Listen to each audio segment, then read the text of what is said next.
आज हम गीता की मनोवैज्ञानिक व्याख्या के क्रम में पूर्ण चेतना के सतत प्रयास पर चिंतन कर रहे हैं। और पूर्ण चेतना का सतत प्रयास यदि ना किया जाए तो उसे क्या हानि हो सकती है, और चेतना यदि छूट जाए तो बड़े से बड़ा योगी, बड़े से बड़ा महर्षि भी पथ भ्रष्ट हो सकता है। ऐसे कुछ उदाहरणों के साथ आज हम इसकी चर्चा करेंगे। और यह चर्चा गीता के अध्याय 2 श्लोक संख्या 58, 59, 60 में विशेष रूप से की गई है, और इन्हीं को समझने का हम यहाँ प्रयास कर रहे हैं। तो सबसे पहले हम समझते हैं 58वें श्लोक को, जिसमें कहा गया है, यदा संहरते च अयम कूर्म अंगानि इव सर्वशः इंद्रियाणि इंद्रियास्थर्भेभ्य तस्य प्रज्ञा प्रतिष्ठता। अर्थात जो मनुष्य अपनी इंद्रियों को उनके विषय भोगों से खींच लेने के लिए उसी प्रकार से योग्य होता है जैसे एक कछुआ अपने अंगों को विपत्ति आने पर या प्रतिकूल परिस्थितियां पैदा होने पर अपने अंगों को अंदर समेट लेता है, संकुचित कर लेता है, खोल के अंदर भीतर ले आता है, पूर्णतः सुरक्षित कर लेता है, और वह फिर पूर्ण सुरक्षा के भाव में चला जाता है। उसी तरह से वह मनुष्य जो अपनी इंद्रियों को अपनी ओर खींचकर उनको अपने वश में कर लेता है, पूर्णतः सुरक्षित हो जाता है, वह ज्ञान में स्थिर हो जाता है। अब इस बात को समझने के लिए हमें कुछ कछुए की चीजों को समझना पड़ेगा। कछुए का शब्द हमारे हिंदू शास्त्रों में बहुत जगह आता है और कछुए की शक्ति का वर्णन बहुत जगह किया गया है। इसीलिए आज इस भाव को समझना भी बहुत आवश्यक है। कछुए में एक विशेष शक्ति होती है कि जब भी उसकी कोई प्रतिकूल परिस्थिति होती है तो वह सबको खींचकर अपने हाथ को, अपने पैर को, अपने मुख को, अपने जितने भी कर्मेंद्रियां हैं उनको खींच करके सुरक्षित कर देता है। तो इससे हमें 3 मैसेज मिलते हैं। इस श्लोक में जो हमें समझाने की कोशिश की गई है उन्हें हम 3 मैसेज से समझ सकते हैं। सबसे पहले हम अपने जीवन में अपनी योजनाओं के अनुसार अपनी इंद्रियों को वश में करना सीखें। हमारे जीवन की जो भी जब योजना हो तो उस समय अब अपनी पूर्ण शक्ति लगाकर अपनी कर्मेंद्रियां, ज्ञानेंद्रियां को एकत्र कर उनसे पूर्ण तरह सुरक्षित हो जाए। दूसरा जो संदेश है वह हमारे लिए यह है कि जब कभी पुनः विशिष्ट उद्देश्यों की आवश्यकता हो तो हम उन इंद्रियों को बाहर निकाल कर फिर उनको उपयोग में कर लें। जैसे कछुआ जब विपरीत परिस्थिति होती है, प्रतिकूल परिस्थिति होती है, तो सब अंगों को अंदर खींच लेता है, और जैसे ही वो परिस्थिति हट जाती है या वह सुरक्षित महसूस करता है तो फिर अपने अंगों को बाहर निकालकर अपनी यात्रा पर निकल पड़ता है। तो इसी तरह से एक विशिष्ट उद्देश्यों के लिए उनको पुनः प्रकट करना हमें आना चाहिए। इसमें एक बात और कही गई है कि जिसने भगवत भक्ति के रस का आनंद ले लिया फिर उसको और कोई किसी रस में आनंद नहीं आता, फिर उसको बार बार अपने आप को भटकने की आवश्यकता नहीं पड़ती। अर्थात उसके जीवन में फिर विशिष्ट उद्देश्य आना स्वतः समाप्त हो जाते हैं। ऐसा 3-4 स्पष्ट संदेश हमें गीता का यह श्लोक देता है। आइए अब अगले श्लोक की तरफ चलते हैं और इनको ठीक से समझकर आगे की बात करते हैं। यह श्लोक है 59वां, और इसमें इंद्रियों को हठपूर्वक विषयों का ग्रहण न करने, विषयों की निवृत्ति होने पर राग की निवृत्ति न होने और परमात्मा दर्शन होने के कथन की चर्चा की गई है।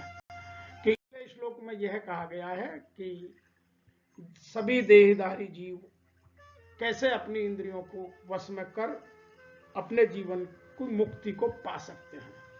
यहां लिखा गया है, विषया विनिर्वर्तते निहाराश्य देहिन रसवर्जम रसः अपि अस्य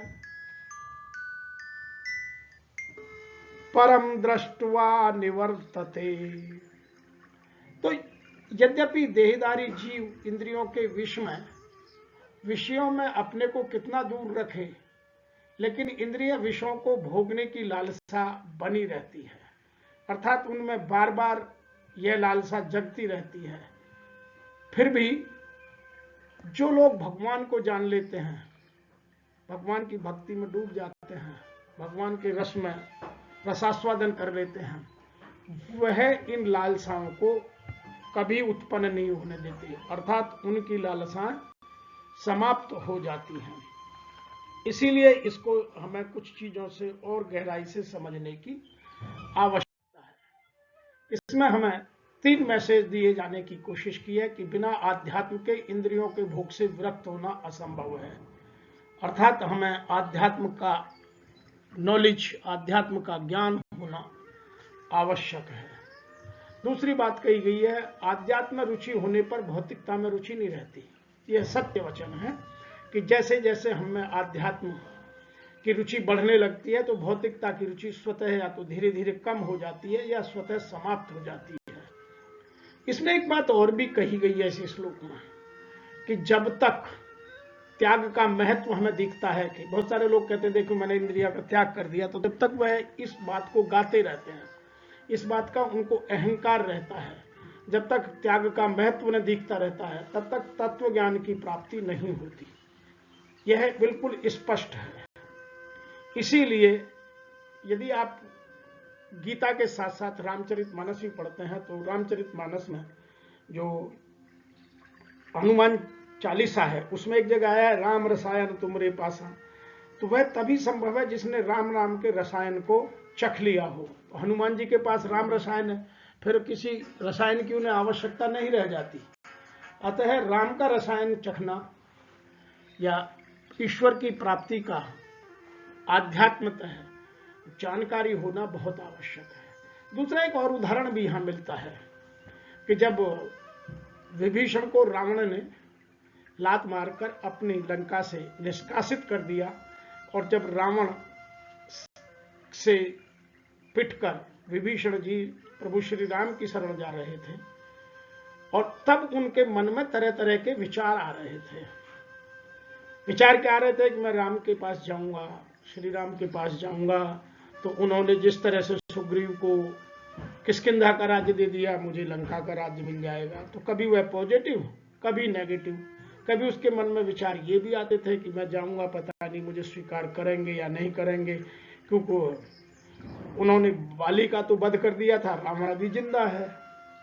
तो मने तरह तरह की वासनाएं उनके मन में बह रही थी। तो विभीषण जी ने जाकर के यही सबसे पहले कहा कि उरु कछु प्रथम वासना रही प्रभु पद प्रीत सरिस सोबई, कि मेरे मन में आपको देखने से पहले बहुत सारी वासनाएं थी, बहुत सारी इच्छाएं थी, बहुत सारी मेरी अपनी आवश्यकताएं बलवती हो रही थी, लेकिन आपको देखने के बाद वो सब अब समाप्त हो गई। तो हमें यह मैसेज मिलता है कि एक बार यदि आध्यात्म में हमारी रुचि बन जाए तो फिर भौतिकता में रुचि कभी नहीं बन सकती।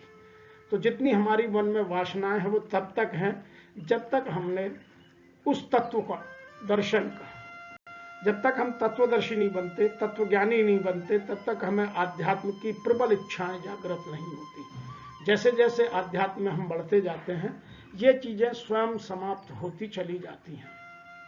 आइए अब इसके अगले श्लोक पर चलते हैं। इसका अगला श्लोक और भी इसकी महत्व को बहुत बढ़ा देता है। इसमें लिखा गया है यतत ही अपि कौन्तेय पुरुषस्य विपश्यति च इंद्रियाणि प्रमिथिनी हरन्ति प्रसभम मनः। अर्थात हे कुंती पुत्र, यहाँ हमारा विवेक रूपी कृष्ण मन रूपी अर्जुन को कह रहा है कि हे कुंती पुत्र, इंद्रियां इतनी प्रबल और अशांत होती हैं, इतने उनका वेग तेज होता है, इतनी बलवती होती हैं कि वे विवेकशील और आत्मनियंत्रण का भी अभ्यास करने वाले मनुष्य के मन को भी कभी कभी अपने मन में अपने वश में कर लेती हैं। तो हमें यहाँ बहुत सारे उदाहरण अपने शास्त्रों में देखने को मिलते हैं। आइए उनसे पहले हम इससे हमें क्या संदेश है उनको समझते हैं, फिर शास्त्रों में दिए गए उन उदाहरणों से अपने जीवन में यह गलती की पुनरावृत्ति नहीं हो, उसे रोकने का प्रयास करने की कोशिश में लगते हैं। आइए, इंद्रियों की प्रबलता का महत्व है मन का बलपूर्वक हरण हो जाना। इंद्रियां जो हैं, इंद्रियों की लालसा जब बढ़ जाती है तो वह मन का बलपूर्वक हरण कर लेती हैं, मन को अपने हिसाब से, विवेक के हिसाब से नहीं चलने देती। जो बार बार यहाँ हम कृष्ण और अर्जुन के बीच, बुद्धि और मन के बीच, विवेक और मन के बीच का वार्तालाप कर रहे हैं, वो कर इसलिए रहे हैं कि हमारा जो अर्जुन रूपी मन है वह इतना कमजोर होता है कि इंद्रियों की प्रबलता उसको बलपूर्वक हरण कर ले जाती हैं। और यदि आप अपने शास्त्रों में इस तरह के उदाहरण देखें तो अनेक उदाहरण मिलेंगे। दूसरा, लालसा उत्पन्न करना। इंद्रियों की सबसे बड़ी खूबी है कि इंद्रियां कभी भी एक चीज में संतुष्ट नहीं होती, वो उन्हें रोजाना नई चीज चाहिए। इसीलिए जो इंद्रियां मन पर जब अपना नियंत्रण करती हैं तो मन बड़ा चंचल कहलाता है, और मन की यह विशेषता है कि वह किसी न किसी इंद्रिय के वश में होकर उसकी लालसा को पूरा करने के लिए नई नई इच्छाएं, नई नई मांगे, नई नई डिमांड पैदा करता रहता है। इसलिए मन को हिंसा की तरह दबाना, हिंसा कर दबाना, मन को नियंत्रण में रखना बहुत आवश्यक है। इसमें एक और मैसेज है कि कभी भी हमें जितेंद्रियता का, कि मैंने अपनी कर्मेंद्रियों और ज्ञानेंद्रियों को वश में कर लिया, जितेंद्रियता पर कभी अभिमान नहीं होना चाहिए। जिसने अभिमान किया उसका पतन निश्चित है।